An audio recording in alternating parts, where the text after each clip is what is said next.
And now I'm very excited to introduce the curator of our series and the host for tonight.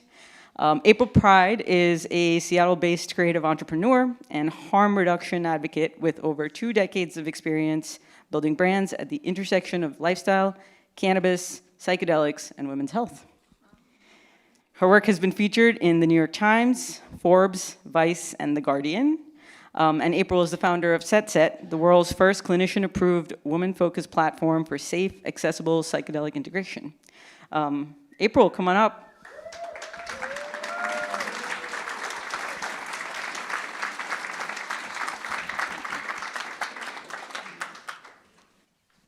Our guests can come out too. Hi, good evening. Thank you all for being here. It's nice to see such a full room. Scott and Abby and Dr. Winkin, I'll introduce you after you sit down.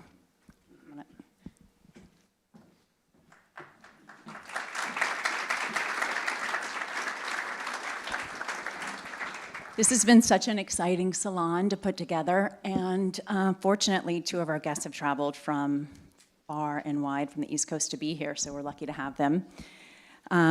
Filmmaker Scott, well, he's been a lot of things, but currently he's a filmmaker. Scott Wright, he's a filmmaker, screenwriter based in Paris and New Orleans. He took his first psychedelic journey at age 68, resulting in his new documentary, which we're gonna see the trailer, which just got finished this weekend to start. Psychedelic, it's called The Next Chapter, which is now in post-production, scheduled for release in June of this year. Abby Rosner is a writer and cultural observer. Her forthcoming book, Psychedelics and the Counterculture of Aging, examines how baby boomers are once again intersecting with psychedelics, this time with the insight and perspective of a lifetime behind them.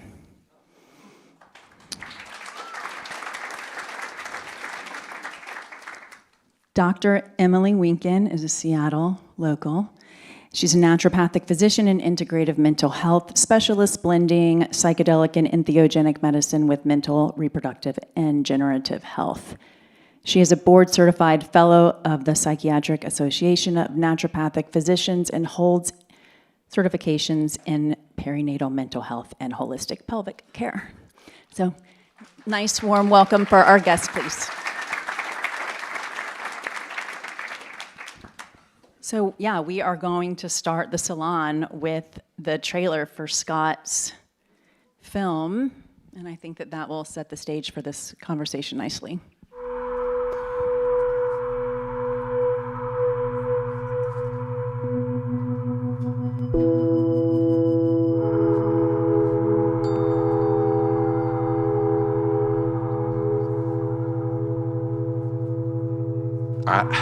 I'm still processing it. I'm still processing it because it was just so, it was so meaningful.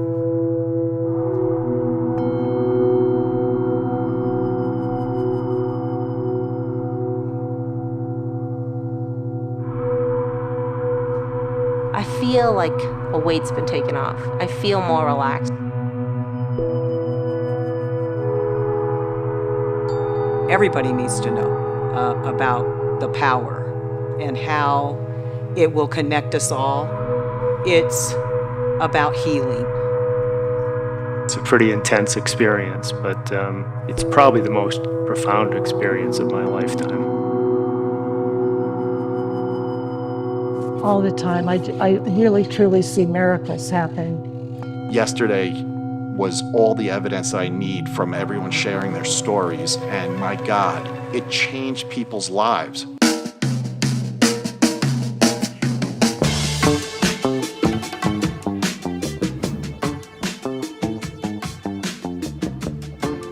My dream, since I've been 9 years old, was to be a famous comic book artist, and I've achieved that. Pretty much been an accountant most of my life, working in small businesses, entrepreneurial businesses. And I taught kindergarten for 17 years. I loved kindergarten. I got a master's in counseling. I went into the field of recruiting and did really well with it. I'm in the wine industry. Last year I had the opportunity, I was starting a new business. Now I work for Oregon Education Association, which is the largest teacher union in the state of Oregon. I'm here because I wanted to learn from Maria about how she conducts psilocybin retreats.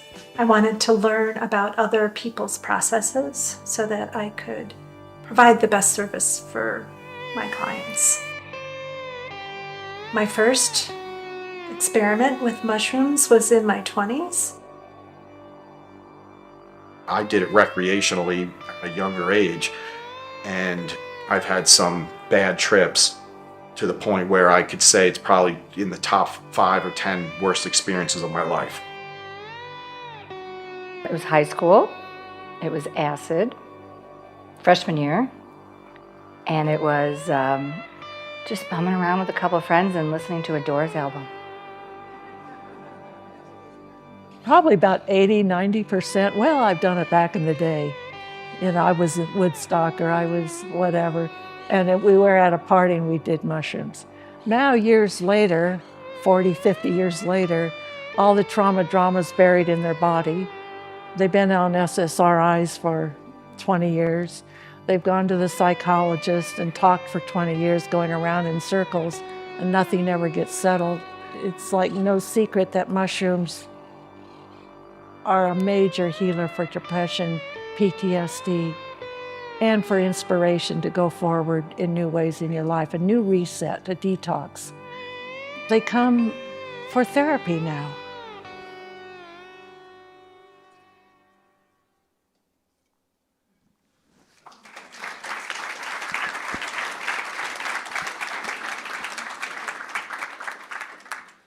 Thank you for sharing that with us, Scott. Absolutely, my pleasure. So, did you put together the retreat? How did you find these people?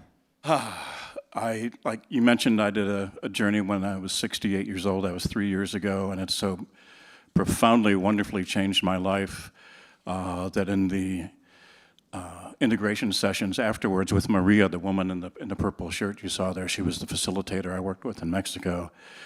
She said that she'd had a download during my journey that I needed to be working in this space somehow. And I thought, wow, I'd never thought about that. She said, maybe there's a movie or something. And she didn't know that I was a filmmaker. We hadn't even talked about that and all the stuff. And I said, well, it happens to be what I do. So we hatched the idea to put together a retreat and we could see if we could find people who were willing to come and be filmed going through all of this and just bearing their souls and laying it all out there.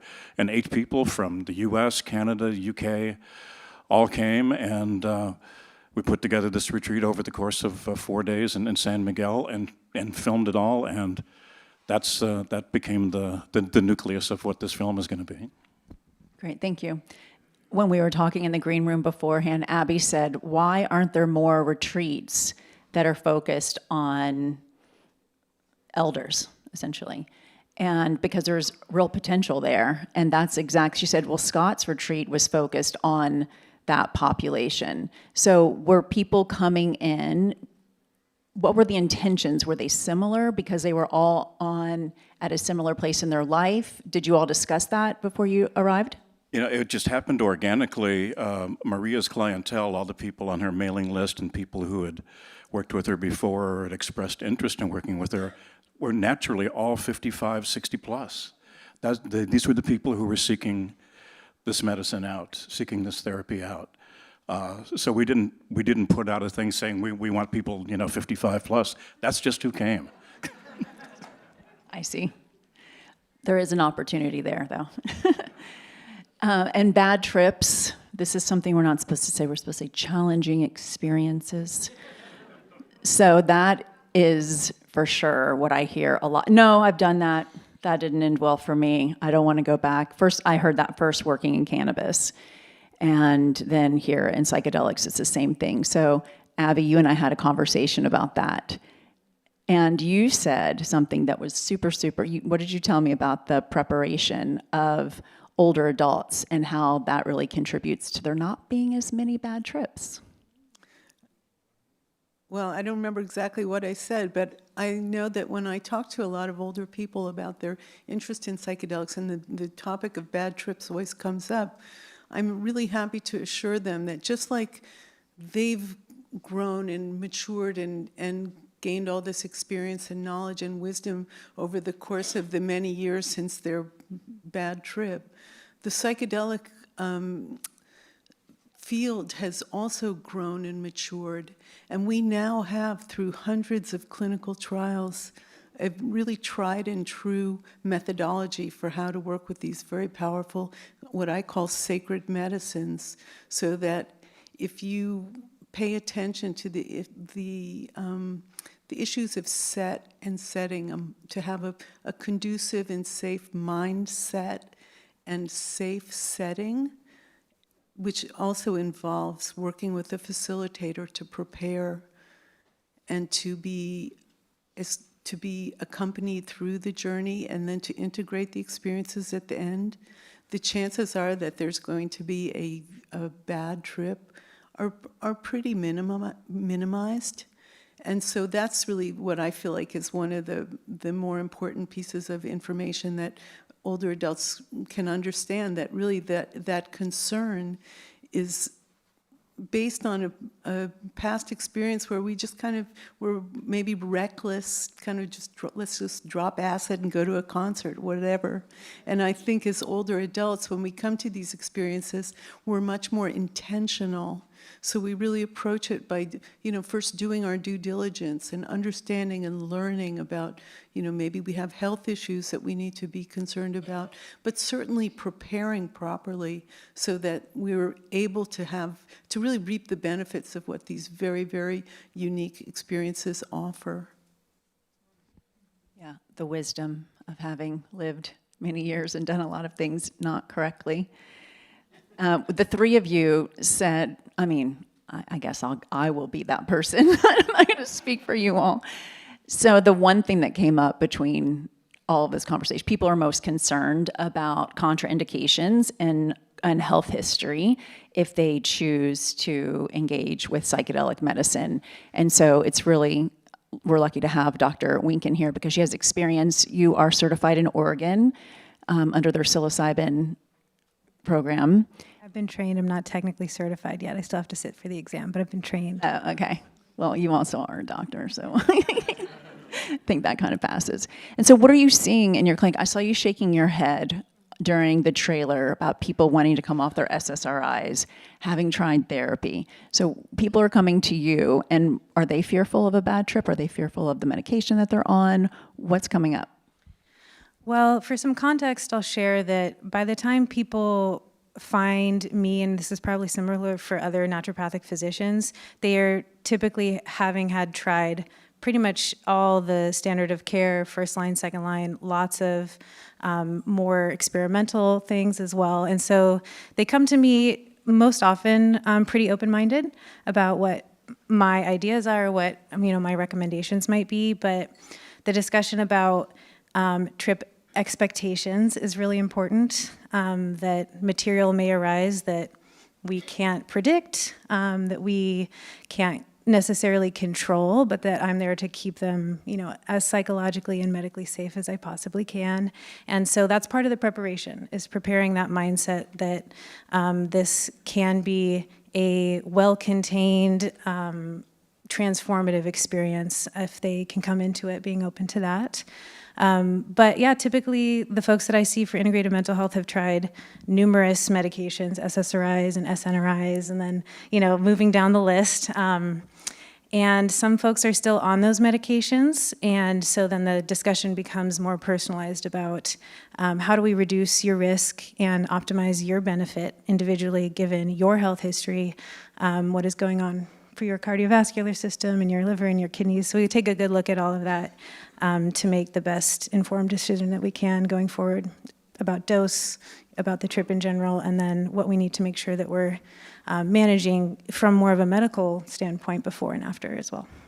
Yeah, I just want to be really clear. So Dr. Winken was trained in Oregon. She practices in Washington, and she does not sit with her patients while they're in an altered state. She helps them prepare for it and then does integration after.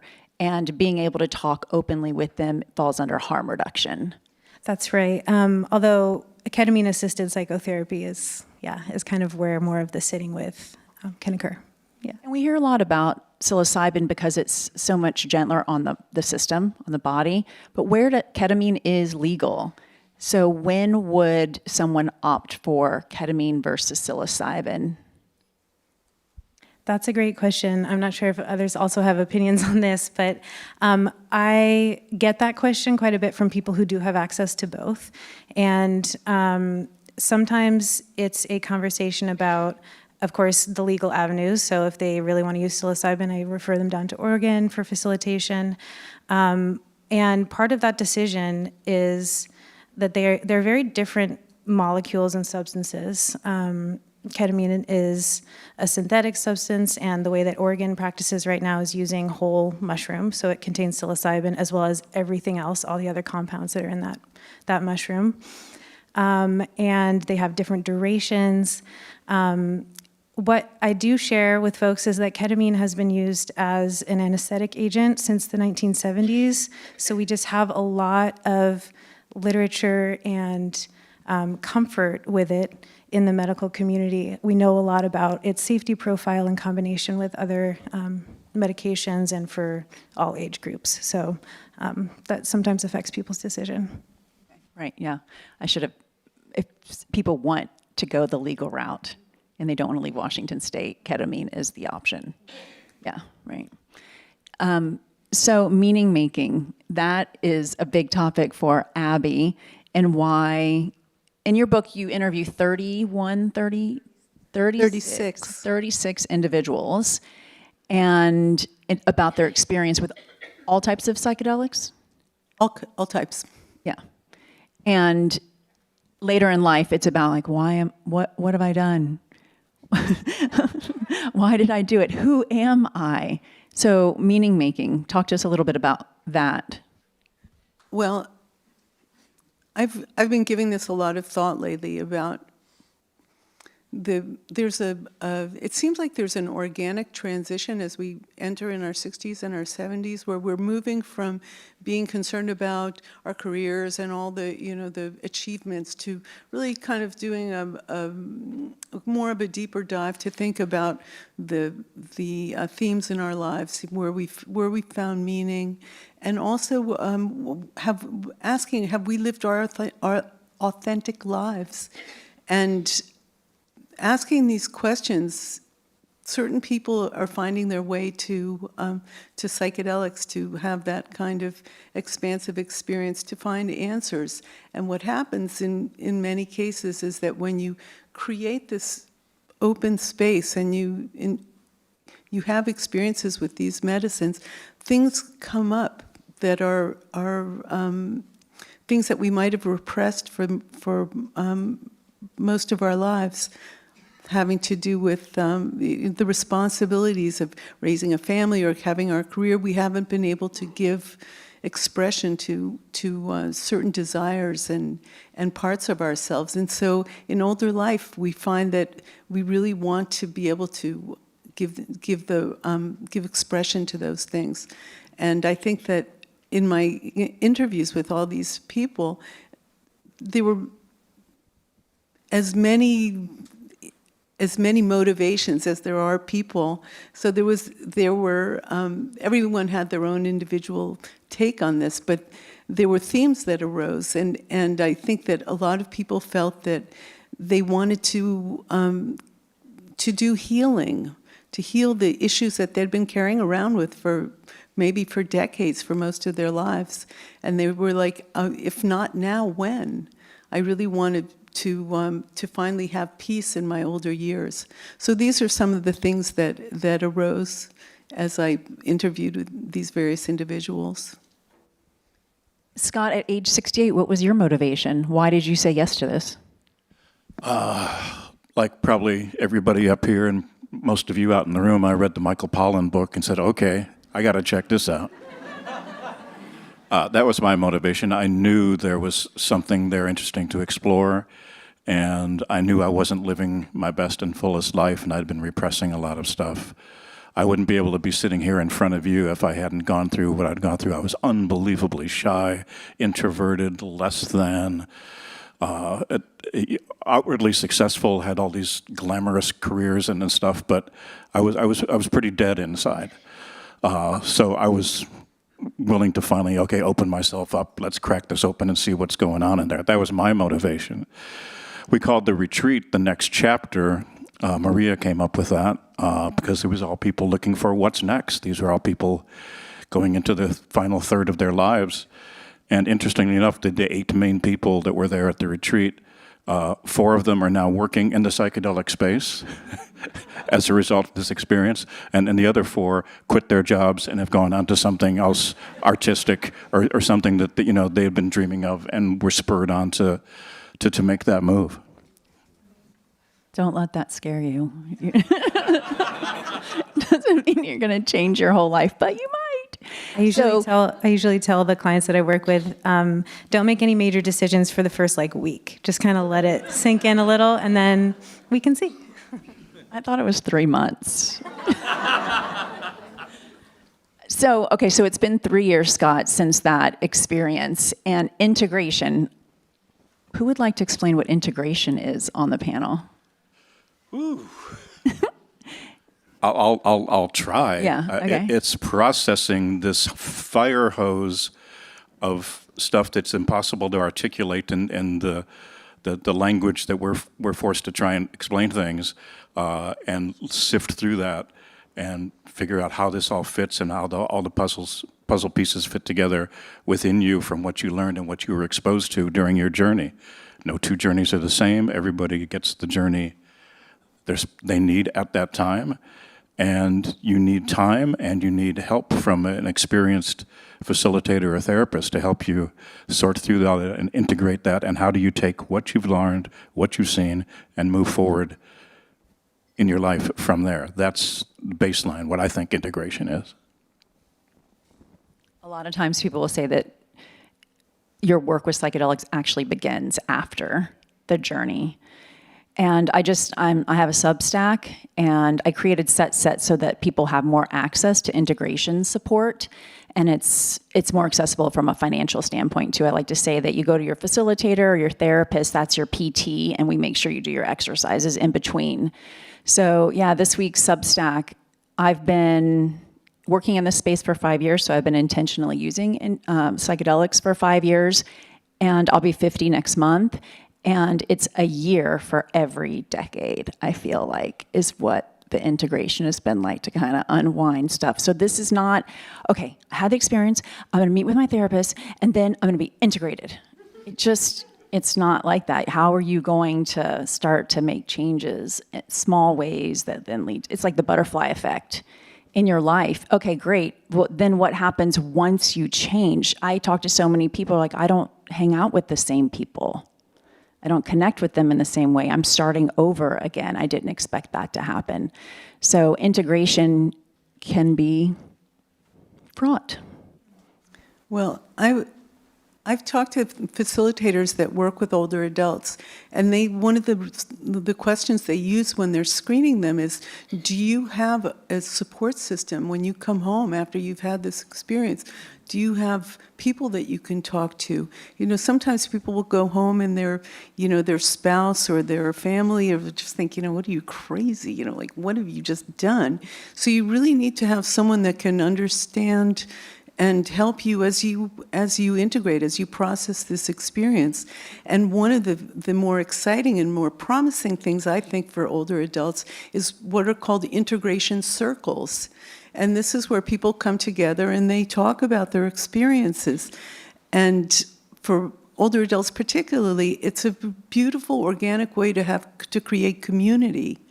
So these are, places where people can come together and know that if they want to talk about that, that really meaningful but kind of bizarre thing that they experienced in a welcoming community of people that will understand, then an integration circle can be a beautiful thing for them.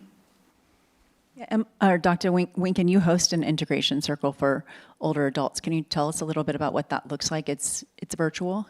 It is virtual. It's once monthly. It's usually about 90 minutes.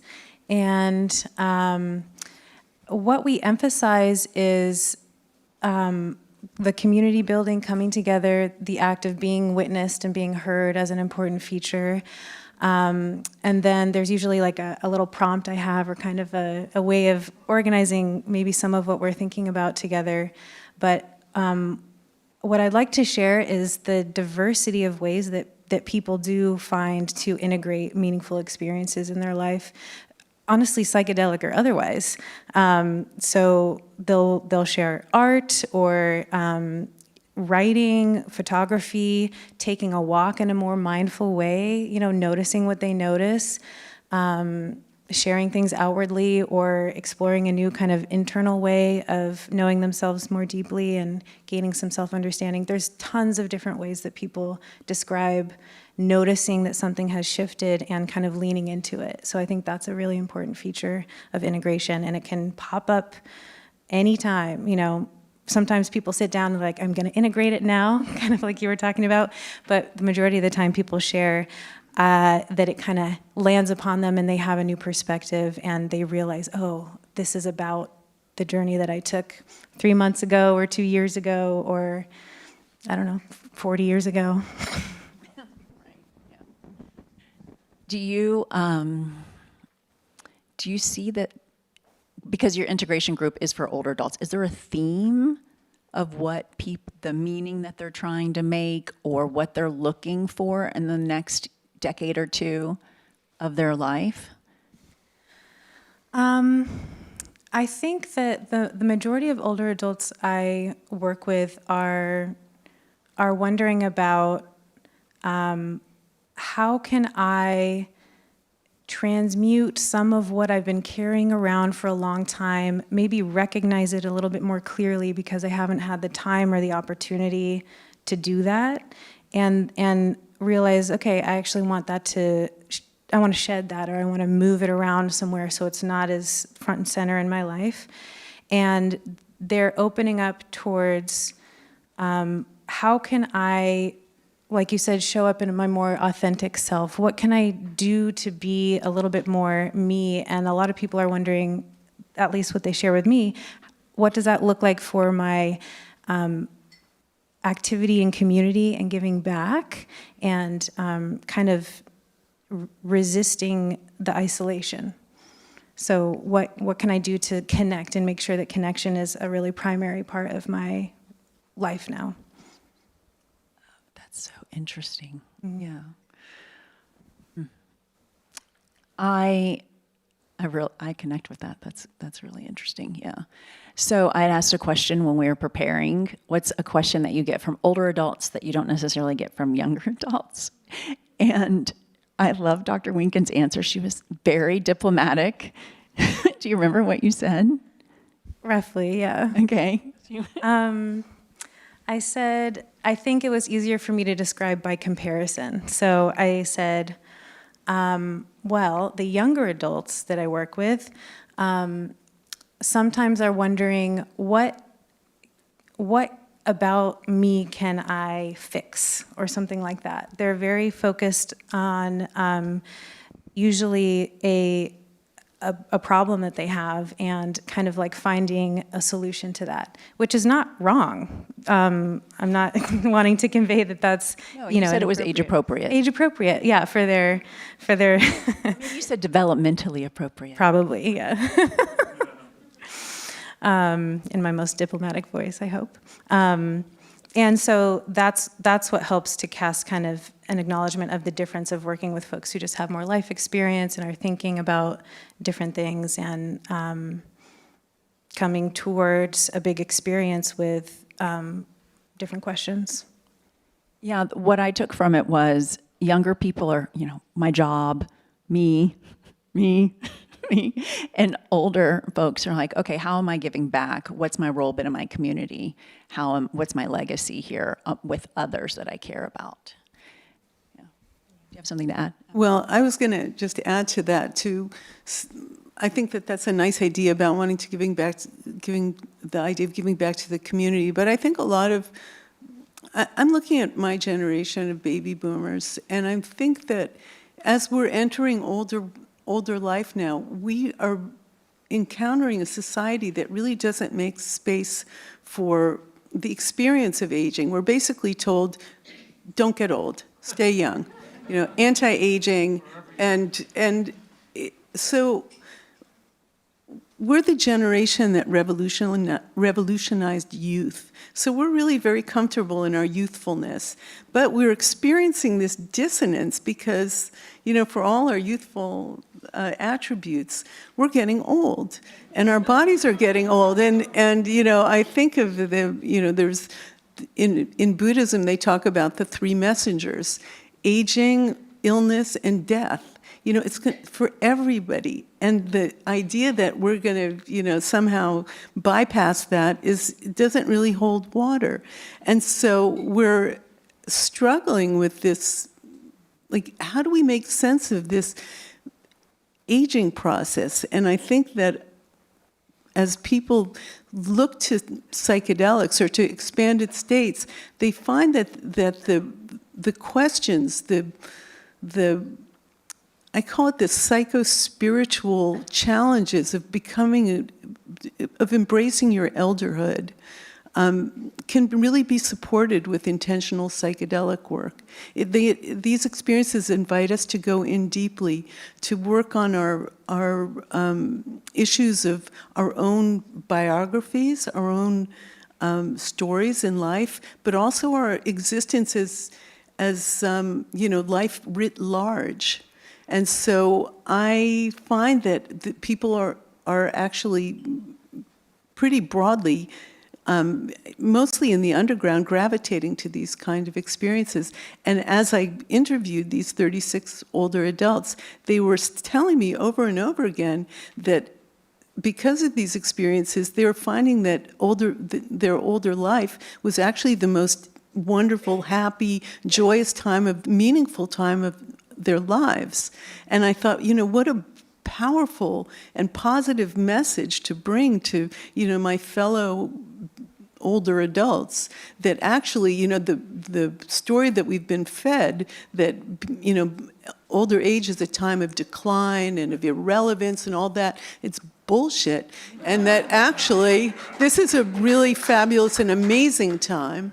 And certainly can be, and these these joyous people that are just telling me, I've never been so happy, and they're finding community, and they're finding meaning and healing, and experiencing love and forgiveness, and all these beautiful, powerful things, and it's just, I feel like it's really, really important and positive tidings to bring to the world, or certainly to our Western society.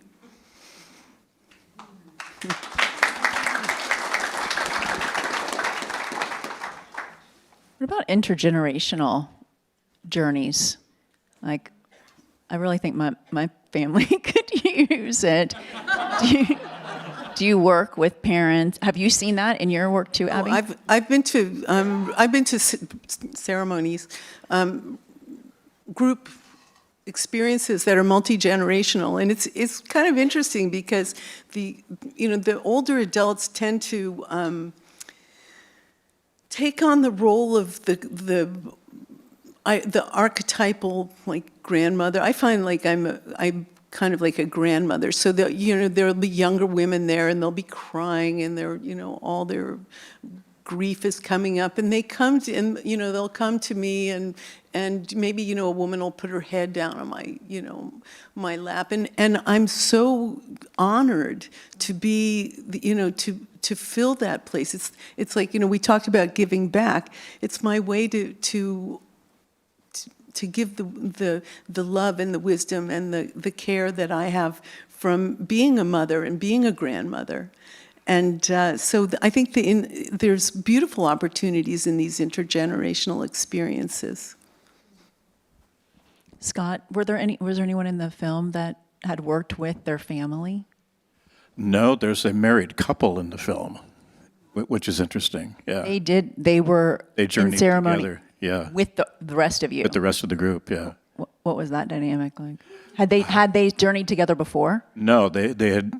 He had journeyed separately, and she had never done it before, and then they did it together, and now they've done it several more times since. I think it worked. Now, about different generations, the interesting thing that comes up when I speak to people about psychedelics and what this film is about, when I'm talking to younger people, 20s, 30s, 40s, they all say, "Oh, could you tell my parents about that? I think they could really use this." Yeah, I feel like Gen X, our kids are getting into it.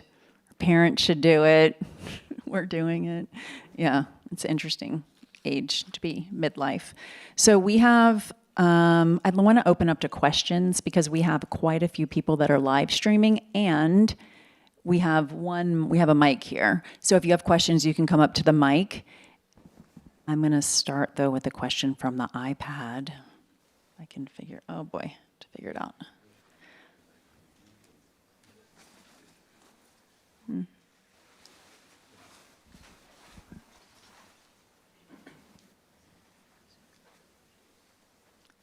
Okay, I'll take the guy at the mic first. Hi. Yeah, just to follow on that topic, I'm wondering whether any of you have a screening for the intergenerational or the relatives who come in together because the dynamics there might be fractured and this might not be the best thing, or it might be, I could think of that going very different ways, and I'm wondering whether you have a way of filtering out the ones that might not go well. I have some thoughts. I don't know that I have a screening per se, but my process would be to meet with them individually and assess their individual kind of goals and preparation and try to get a sense of whether doing a session together makes the most sense for what they want individually. I find that for people who want to work together in that way, sometimes it does really work for the relationship, and sometimes they are working personally side by side, working intrapersonally side by side, and that support is still helpful, but it's not always about the relationship in a way that and so it's a sensitive thing where you don't want to force it and allow space for something to come up that maybe wouldn't have if they didn't have someone there that they really trusted or were working on something with. It's highly individualized. No slipping anything to anybody. I've been pleased with psychedelics in my preparation for the end of life. So I was wondering your thoughts. And I also had a great quote from Dr. Miller that I saw at MAPS this summer. He said he's been studying psychedelics and death for most of his career, and he figures that death is perfectly safe.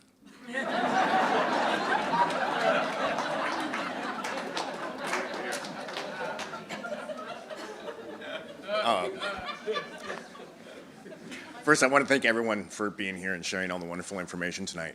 I'd like to ask you a couple questions, please. You mentioned that you are practicing in Washington, but you don't sit during the journey. Is that a choice that you've made, or is it a legal issue, if you don't mind me asking? Right now, that's a legal issue. There are ketamine-assisted psychotherapy clinics, but myself as a naturopathic physician, I cannot prescribe ketamine in Washington State, so I work with other prescribers, so they can do that in the scope of their license. And then psilocybin is decriminalized in the Seattle area, but I can't prescribe it medically right now. Yeah. And I would imagine that there's nobody that can. Which leads to my next question. As a resident in Seattle, I'm going through an online certificate program for psilocybin facilitation. And right now I'm just kind of relying on a ketamine clinic just to kind of get familiar with the whole business side of things and whatnot. But you being in the industry and having that experience, do you have any hope that Washington or Seattle might even expand the laws, or do you hear any chatter in the break room? Do you want to? It was announced this week that Washington State has a bill that's going to Ways and Means in the next session, and that legal psilocybin therapy is expected to be rolled out in 2028. That's fantastic. Thank you. Thank you very much. Thank you, everybody. Hi, I'm going to ask my question. I'm here in Seattle. My question is about access, psilocybin access. I know the legal issues make it difficult, but I know that underground there is a community of cultivators for psilocybin. I want to find them. I want to grow.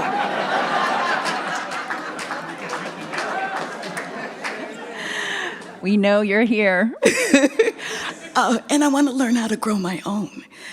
So how do I get in the vein of finding those folks and getting that kind of guidance? So and if anybody wants to gift me some.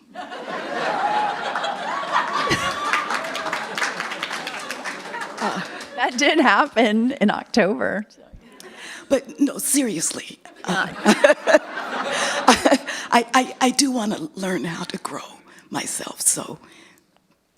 I cannot help with that. She's sitting in the second row, so if there is anyone here when this is over, please. What's your name? Do you want to share your name? My name is Jackie Thompson Dodd. Jackie Thompson Dodd. I bet you're gonna find someone. Hi. I'd like to know on behalf of my brother if you have medical disqualifiers for your treatments or your therapy sessions. My brother had cerebral vasculitis at 32.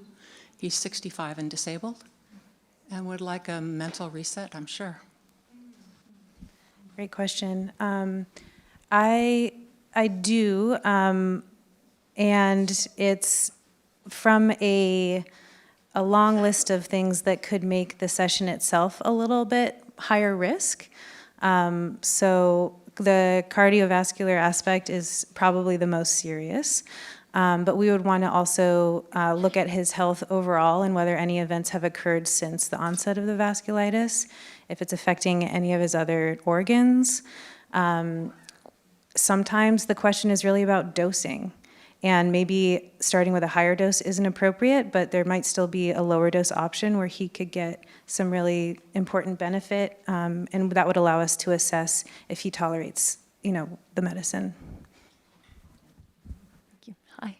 Hi, I'm Christina. I was wondering, with all of the oppression in the world and the way that psychedelics has helped us to wake up to the cycles of trauma that have been passed down, especially with seniors, have you found that it's helped them to forgive themselves for the ways that they may have pass down these cycles of trauma and to reconnect with maybe the people that this has sort of fractured them from? Well, I'm very happy for that question, and thank you so much for it. And I have a couple of thoughts. So one of them is, I was very surprised when I was interviewing people how the subject of encounters with ancestors came up multiple times. And a lot of times it had to do with trauma, dealing with trauma. And I'm thinking of a woman who did ayahuasca in South America, and she had been a victim of sexual abuse by her father or grandfather. And in her journey, she had this experience of like a snake that was coming out of her mouth, and it all of a sudden it turned into this line of people going down, and they were all her ancestors. And she said they were all the abusers, the father, the grandfather, all this whole line of abusers. And she was able to just expelling them, had this tremendous cathartic experience. So that was one instance. And then there were other instances of just people feeling like the guilt that they felt over hurting others. They were able to see it and feel it and to experience forgiveness. And I think that these are extremely powerful experiences, and when you have them in older life, it means it gives a kind of resolution, because really that's what we're looking for as we approach the end of our lives, is we want to have a kind of a resolution for the unresolved issues that we have, and this opportunity to experience this very deep forgiveness and resolution of trauma is extremely valuable. So thank you for that question. Thank you. Yeah, I was wondering because so much grief comes up, and personally, there isn't always resolution. You know, integration helps, but it can be, there's not a lot of happiness or joy in the journey at times. Well, I found that a lot, people have told me, and I can say this for myself, I did psilocybin and I spent 5 hours crying, and it's sometimes it just has to come out. You've got a lot of grief, and the opportunity to just have that cracked open so that you can just grieve. And maybe the next journey that you have, you're going to grieve some more. It's not like, oh, okay, well, there, it's all done. But yeah, just to, for a lot of people, they hold in grief and they're not even able to get it out. There was a gentleman that I interviewed in Texas, and he was telling me, I had so much loss in my life, and I was really hoping in my ayahuasca journey that I would, be able to grieve. And I said to him, well, did you? Did you cry? He said, I so wanted to cry. And he goes, no, it didn't happen. But then he wrote me this little email afterwards, and he goes, well, on second thought, I did cry. He said, but I was crying of joy. It was tears of joy. So anyway, you take what you get. Yeah, and healing, it's never too late. One of the things that I've learned, sorry, Stephen, 1 second. One of the things I've learned is in quantum physics, when we heal ourselves, we heal 4 generations forward and backwards. So at any point in your life, when you take care of yourself, you're taken care of. Well, that's what the woman who had the experience of all the ancestors, she said, I'm doing this for the people behind me and the people ahead of me. This is the work I'm doing. It's not just for me, it's for all of us. Exactly. Hi. This is a two-part question. The first is personal. For those of us who have been throughout our lives very, very sensitive to psychoactive substances, where a marijuana trip turned into the equivalent of an acid trip, so I know I have to be very, very careful. Do you have any information or things about the possibility of benefits of microdosing? Because I have a sense that the normal use, either in your own work or in indigenous work, would be way too dangerous for me. So that's the first part. The second part is, in all the discussion, not much came out about the history of psychoactive substances in the cultures that preceded us for 50,000 years and were the integrating force. The jokes of where did the Santa Claus colors come from? They came from the shamans who drank reindeer piss that had the substance in it, which they couldn't drink. Going through their intestines clarified it, and they drank that and made their trip and came down the smoke hole to tell people what was going on. That's it. Coca-Cola, blah, blah, blah, So anyway, those are the two disparate things that I wanted to say. That's all. Thanks. Thank you, Stephen. Do you want to talk about microdosing? I can share a little bit about the studies that I've read about microdosing recently. There's not much out there. One came out last week. It's just it's a mice study, so it's not on humans, but out of Italy about microdosing, the equivalent of microdosing, so milligrams per kilogram of how heavy that mouse weighs. And that was about metabolism markers. So they actually found that microdoses of psilocybin for the mice was beneficial to things like liver health and blood sugar. So we do have some potential information about that. And then there's also, I actually don't remember if the study that I'm thinking of was microdosing, but there's, in my in my opinion, and in the evidence that I've seen working with people who share with me that they're microdosing, they're choosing to microdose on their own, and they kind of inform me of that. They indicate that there are still what seems to be the neuroplastic benefits of psychedelic medicine, and so that might show up as having some more open-mindedness to new perspectives or noticing new things in their lives, being more open to others' opinions where previously they might have felt a little bit shut down, being more creative, feeling kind of in the flow a little bit more. I think the studies don't necessarily bear that out, but I hope that we get some more information with larger groups of people, humans. Interesting that of everyone that participated in the retreat that the film is about, we went back to them all a year later to follow up, see how their lives had changed and integration, et cetera, and 100% of them are all microdosing.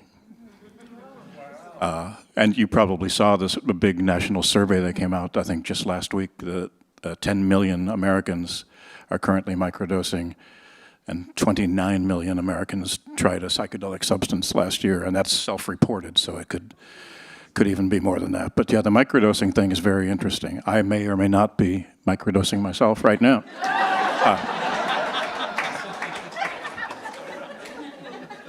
And I not found alone. it very, very interesting. For unlocking creativity is my intention when I do it. And I'm primarily a screenwriter, and I think it's beneficial. Yeah, microdosing, the best way I've heard it described is it's a pause, right? So someone says something, usually you react in this way. You have new neural pathways that you are creating, so you don't react in the same way, and you pause and you think about, how do I want to do this? So, yeah, microdosing also is anti-inflammatory. These mushrooms are anti-inflammatory, so they think a lot of the positive benefits is because people are addressing systemic inflammation. Question for Scott. I'm looking forward to your movie, but I was wondering, the woman who encouraged you to make the movie, the works or the experience that you had, Maria. How did you get connected with her? This wonderful invention called Google. Literally, I just Googled psychedelic experiences. Some places where I knew you could do it without having to worry about running afoul of the law. And I knew Jamaica, Costa Rica, Mexico, and the thing that came up from her was just looked interesting, and I clicked on it, and we set up a Zoom call, and we did a couple of calls beforehand and decided we were a good fit for each other, and that was it. But yeah, I just Googled. Thanks. Go ahead. I have a question about what studies or information or perspectives you may have about psychedelics for people with Alzheimer's or who are experiencing developing dementia. There are a lot of studies going on right now, for sure, but I don't know if anybody has any real results yet. Not that I can cite right now, but I do know that the neuroinflammatory information we have about psychedelics is really important for the treating the cause and kind of stopping the progression of neurodegenerative conditions of all different types. So that is kind of forefront, I think, in the studies. I can also say that I know that Johns Hopkins is enrolling now they've been trying for a long time to enroll enough people for their Alzheimer's study. But to the best of my knowledge, they're not looking at stopping the progression of the disease. They're really looking more at the depression that goes along with it. It's the same with Parkinson's. They're looking at how they can alleviate the depression that goes along with these conditions. I'm going to read. Oh. No, go ahead. You're standing. Go for it. Sorry, this might derail a little bit. Just a question mainly for you, Dr. Winken, mainly for young people. So a lot of people that I used to do research microdose. When a friend from the research started doing it, he started taking like dumb decisions, and then was caught by your comment about waiting a little bit of time to not make like major decisions. So I just wanted to know, like, what was the reason of that, and what do you recommend when dealing with people that started doing dumb decisions? So yeah. Thank you. So the question, you know someone that started microdosing, then they started not making great decisions. And you're wondering if, like, when you take larger doses, you should wait before making large life decisions. How does that play in with microdosing? Is it a similar sort of think before you do that? I guess I wanted to know the reason of it and what's recommended. I really don't know how it correlates to doses. I don't think my friend has done big doses, but yeah, I guess I just wanted to know like the reason of it and what can you do when you know somebody. I think that I'm hearing, maybe I'm going to answer some questions that you're not totally asking, so forgive me for that, but there is a role for really skilled screening for recommending these substances, and talking thoroughly and thinking thoroughly about what expectations and parameters are going to be, and so that we can notice the tangible effect of something like a microdose. So I ask folks to think through that pretty clearly. What are ways in your life that are going to be noticeable that I can ask you about when we're integrating this that are meaningful, and what do you want me to know maybe about your fears of what might happen? For example, if you take a dose that feels too big or unmanageable, and you know, what are you thinking about with that? So what comes up for me is how folks enter kind of the relationship with the medicine. And a lot of a lot of microdosing protocols like the Fadiman protocol and the Stamets stack, if you've heard of those, they include days off. So those days off are really informative as well for paying attention to what happens in the thought process and physically. I think those days off are important for using microdosing sustainably because we're still learning a lot about it and what's safe for humans. So that question causes me to ask more questions. Thank you. What came to mind is you're quieting your DMN, your default mode network, so you're starting to see yourself in the world differently. So you just might make different choices than people are accustomed to seeing you make. That's a great point. Oh, yeah, I'm not a doctor. Yeah, I just wanted to mention that psilocybin spores are legal to mail and get anywhere in the U.S. because it has none of the psychoactive components. Now, growing them from that takes a little bit of time and a little bit of effort, and most of it is just learning how to clean.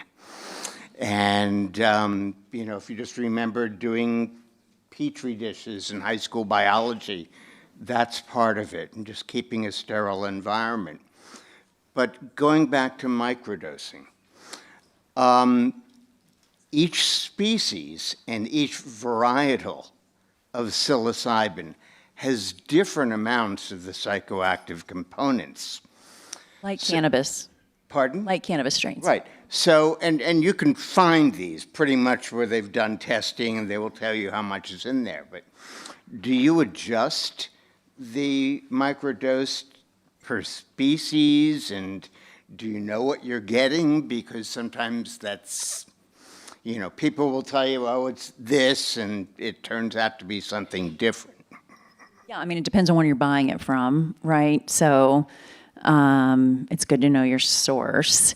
And there is a cultivar called penis envy, and it's 3 to 4 times more potent than, say, a golden teacher. So if you're going to microdose with that, then you take less. And sometimes people choose to take that if they've developed a tolerance, or you're a person that can tolerate a higher microdose.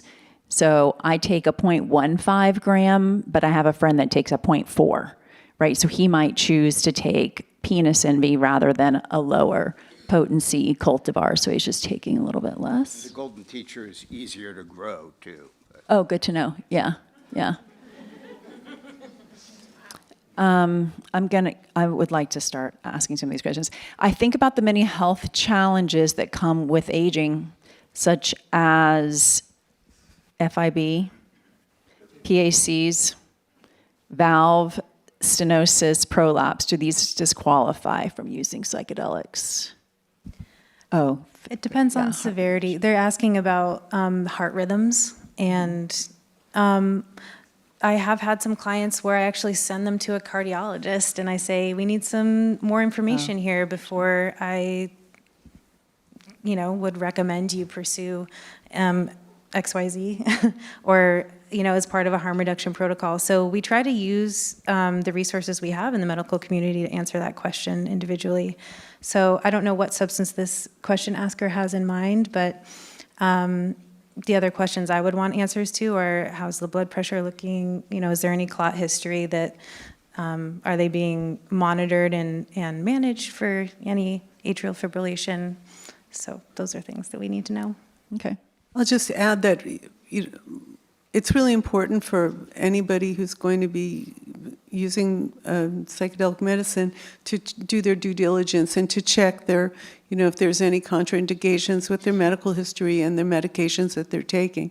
And so, but certain people, or sometimes they don't feel comfortable asking their doctors about, hey, I'm going to go, do psilocybin. Is that okay for me? And so there are resources out there. There's someone called the Spirit Pharmacist, and he's a specialist. I don't forget what his clinical qualifications are, but he'll do consultations with you, and he's very, very knowledgeable about all these medicines, and he'll look at your medical history and your medications and give you advice about if and how to use a particular medicine. Yeah, he's a doctor of pharmacy, I believe. Yeah, very knowledgeable. What kind of results have people with trauma such as childhood sexual abuse found?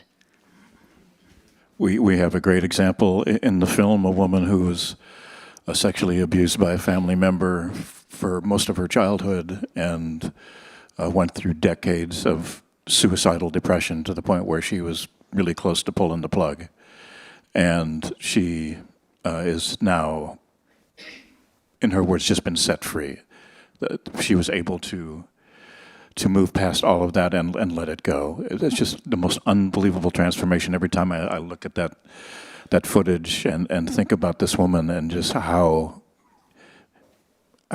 deeply moved it is to see someone go through a transformation like that. And just because this fungus can unlock that in the brain, it's just so powerful. Well, I can say that if the people that I interviewed, a very disheartening number of women described having experienced sexual abuse, and they were working it out. They were working on it with these medicine journeys, and some to wonderful effect. Thank you. And it doesn't always happen with one journey. No. Yeah. For sure, no. With thoughtful, intentional, sacred preparation for a journey with a trained guide, my experience was unimpactful. I feel I never got, quote, there, even with 2 booster doses. How do you advise I approach a future journey differently? I'm so curious if they are taking SSRI. Yeah. Do you have any thoughts? My instinct is that I would encourage this person to continue paying attention to their thoughts about that journey in the interim, and that there is something being integrated, I believe, and sometimes it's disappointment or doubt.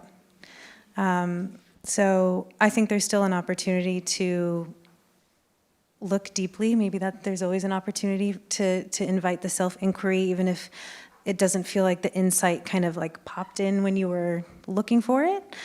But I would give this person time, and then they're going to be a different person in 2 years, and maybe see what the expectations and the questions are at that point, and kind of start fresh. Thank you. Well, I'd also add that I've talked to people, I'm thinking of one person in particular, who did ayahuasca over and over and over again, bigger doses, and he's like, nothing happened. And then he just did psilocybin, and there, so we're not, human beings are not, we're not, uniform. So what works for one person maybe isn't going to work for another. It's just the way things are. There are people, I think, who are trying to answer this question genetically. And there may be some answers there, but I don't think it's going to hold all the answers. And I think that you mentioned another point that I think bears repeating, is that the expectations can really be huge here. I'm going to see God, and I'm going to be healed, and I'm going to, and people are really disappointed when that doesn't happen. It can be so just like devastating. And so I think that the expectation factor is really an issue. Something that people have to be aware of. It's a really great point, Abby. Yeah, managing expectations. I'm a senior, unlimited income that thinks she can benefit hugely from this. What is the cost, and what are the payment options, grants, etc.? It's expensive. Yeah. If you want to do it legally and guided by a trained facilitator, there are also underground communities that trip sit and grow and gift. It's just really hard to find them because they're hiding. So do you have any thoughts on this? I can just speak to what I think the rough numbers are in Oregon for a psilocybin trip. They, I think, are going around between $1,000 and $2,000 for one journey. It was $3,000. Did it go down? Maybe. I don't know. Do you have more insight on that, Scott? Yeah, it's a range, but I think it would average maybe in Oregon about 1,500, something like that. Yeah. Well, I'd also add that a lot of places give sliding scale. So if somebody has economic difficulties, that the service centers will accommodate them. I think that's part of their philosophy, is that to really not turn people away because they're not able to pay. This is you're traveling to Oregon. We don't know where this person is. We don't know where this person. No. But the travel is, and I mean, I think people in Oregon are shocked at how many people get on an airplane and go just because they've been waiting for it to be, quote, legal. It's really surprising. Can I ask a quick? Oh, hi, yeah. On the cost, I'm just curious. So there's the medicine, there's the therapist time that's often billed at, $125, $150, $200 an hour. What does the, let's say $1,500, break down to? Because it's 4 to 5 hours of someone's time. But that would help to understand. I think it's a lot of integration sessions, both therapy before and several sessions after is built into that. I think it's like 2 and 2, right? Yeah. 2 intake sessions, the journey, and 2 integration sessions is typically what they're doing in Oregon. Yeah, you do have to offer, you have to do prep, you have to offer integration, but the person doesn't necessarily have to attend that, unfortunately. Okay. Yeah. But I also think that the Oregon model has to account for 3 wings of what's been developed and what's being tracked. The agricultural part, where the mushrooms are grown and tested and verified. The service centers, where it's been approved, and these service centers, the location is actually certified to allow people to consume psilocybin on site, and they have to have certain things in place for that to be okay by Oregon legislature, and then the facilitator time. So that, I don't know what the cut is for each of those things, but they're all there. Great, thank you. Yeah, one of the things that I didn't mention when gentleman was talking about spores is that Seattle is unique. We talked about this at the Salon in November, and if you can listen to the podcast on Set. We had 2 lawyers here talking about decriminalization, and Seattle has also decriminalized the cultivation of psilocybin mushrooms and other entheogens, which is unique in with other decriminalized municipalities. So just. I was just going to share a little bit about Oregon because I did train down there and certify down there. So you're paying for the service center. You have to rent the space, and you have to do it in a legal service center, so that's a piece of the cost. It is the facilitator's time, and they vary. And part of the thing about Oregon licensing for this is they have, part of the process of getting licensed after you go through a certification program is to talk about how you will address social needs. And what is your plan to sort of offer a sliding scale, or to think about indigenous or populations that have been underserved typically. And so there is some effort in Oregon to make that a priority for anybody that gets licensed. And so just to think about, and then the integration and the pre-time, at a minimum, I'd say it's 2 and 2, but a lot of times, a lot of the people that I trained with were offering more time than that before and after, because you do an intake, and that process of intake can take more than 1 or 2 sessions. So it's the package, and so $1,500 sounds like a lot of money when you're going, I'm going in for 4 hours.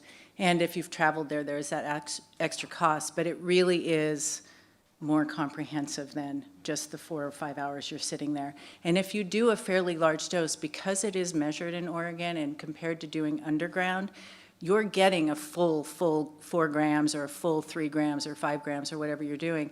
And often those journeys do last 6 hours or a little longer before you're ready to leave the service center. So just a little context on that. Thank you. Thank you. Can you comment on any particular conditions with using LSD instead of comparison to psilocybin? I don't know if that means particular considerations, I guess maybe contraindications or health history if you're going to use. What comes to mind for me, I don't know that the contraindications I would ask folks about would be all that different, to be honest, between mental health and physical health.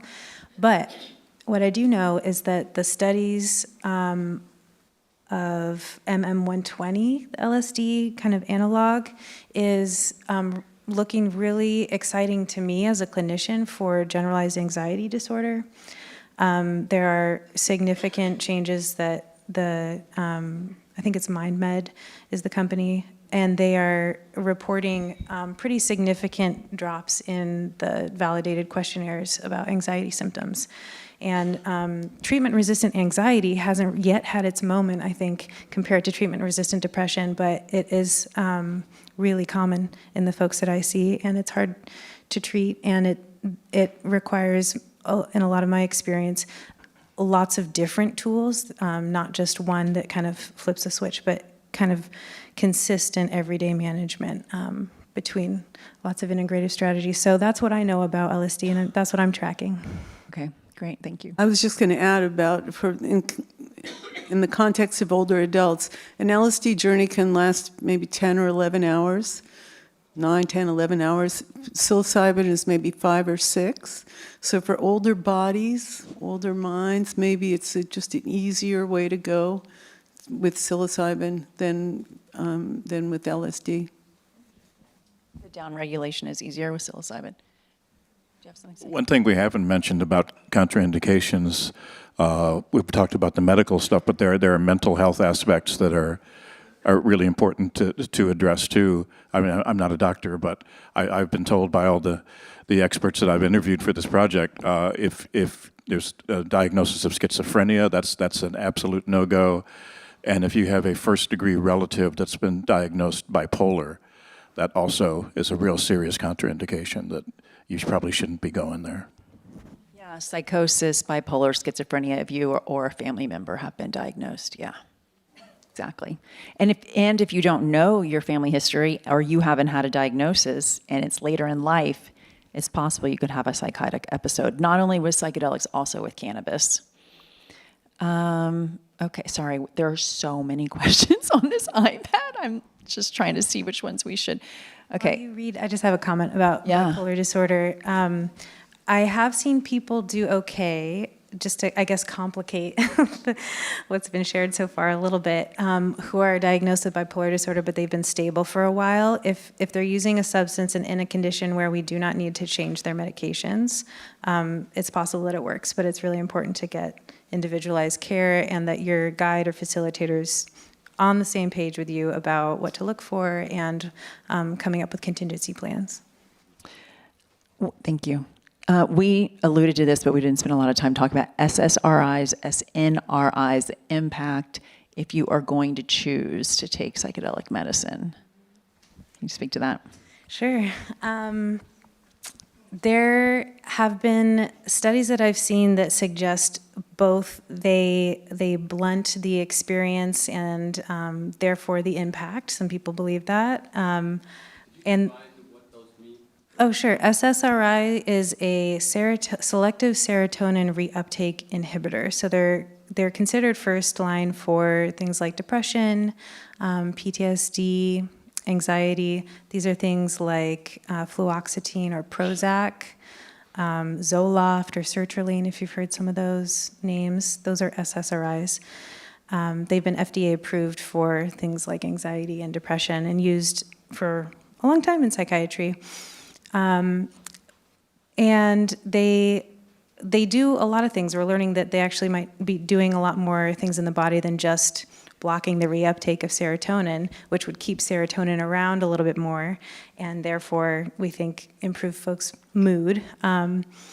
But what we know is that there seems to be some activity at the serotonin receptors that is important for things like psilocybin to have access to those receptors. And so it's important to know if someone's using a medication that's also acting at the same receptors. But there's evidence that I've read that's both, it seems to block the efficacy of something like psilocybin, and then more evidence has come out more recently that suggests actually it seems to be safe. It doesn't seem to increase the risk of taking those two substances at the same time. And then the question becomes, is it important to have a less inhibited experience, or do you still get the benefits from the substance even if you don't have the same level of visualizations or ego death and things like that? So it might be blocking something that is important, it might be blocking something, and people could still have a really important experience. Yeah, it blunts the effect, so they often will say you need to take a lot more. So rather than taking 3 grams, maybe you take 4.5 grams of psilocybin. And yeah, it's just that the serotonin's sitting, or sitting on the receptor, and so that psilocybin can't bind to it as well. And an SNRI is selective norepinephrine reuptake inhibitor. It's a mood balancer. What psychiatric contraindications? Oh, we just went over that. We have a young adult who is bipolar with psychosis, should not take psychedelics or cannabis. Coming from a longevity perspective, are there cognitive benefits or cognitive downsides to the use of psilocybin therapy? How long does this last in one's system, and how long do the effects tend to last? Well, there was a study about psilocybin's ability to prevent the shortening of telomeres, which are at the end of DNA, and we think that the shortening of telomeres happens over time, and that's part of what we identify as like the aging process. So psilocybin and psychedelics are not adding length to that telomere, but shortening its degradation. And then we know about the neuroinflammatory benefits, and that those are helpful for things like mood as well as brain health in general, the function of the blood-brain barrier and the brain's ability to detox and get sleep that is effective and many things. Well, I just would add that besides, I think the longevity issue, I kind of addressed that earlier. I think that's, we're all going to end up where we end up, but I think that the benefits are, particularly for older adults, are being able to get out of we get to these ruts of thinking or patterns of thinking that are just reinforced over decades, and the opportunity to shift out of those ruts and to be able to look through a different perspective, to look at our lives through a different lens.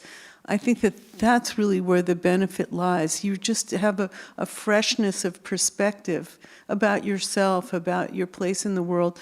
And that, I think, is really the beauty of what it offers for older adults. I don't know about longevity or not, but it's kind of a refreshing of your way of being that I think it has so much benefit. Thank you. There are so many questions, and what I typically do is answer these questions on my Substack after the salon.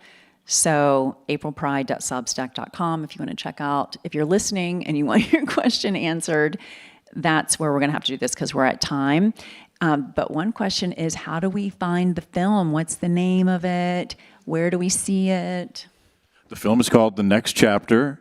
It will be released sometime in late June, and if there was a QR code up earlier, maybe they can get it back up. You can flash that, and it connects you to something that'll get you an invite to a free pre-release screening earlier in June before it comes out. But you can just go to psychedelicsforseniors.org. That's the website, psychedelicsforseniors.org. And that page will also take you to all the information to get to the free screening. And Abby's going to be doing a book tour, and we'll probably do some events with her, and we'll be doing some screenings at the places all over the country, and it'll be available online on lots of different platforms. All of that isn't dialed in yet, but we want to make it as widely available as possible. It's a message of healing and hope that we really needs to get out there because it can help an awful lot of people. So thank you for asking that. And let me wrap up real quick by saying what an honor it is to be here with all of this wealth of knowledge that you guys have on this stage. In the process of working on this project, I met April, who was in the movie. I met Abby, who was also in the film. I met Trish and Kendra from Trip Home, a wonderful facilitation organization in Colorado and Washington and New Mexico. They came out and become partners in the film. That they're here tonight as well. It's a wonderful community, and that's what I found mostly through this whole project is the beautiful connections that this subject and these substances bring us all together, and how powerful that is. So thank you all for being a part of it. Thank you, Scott.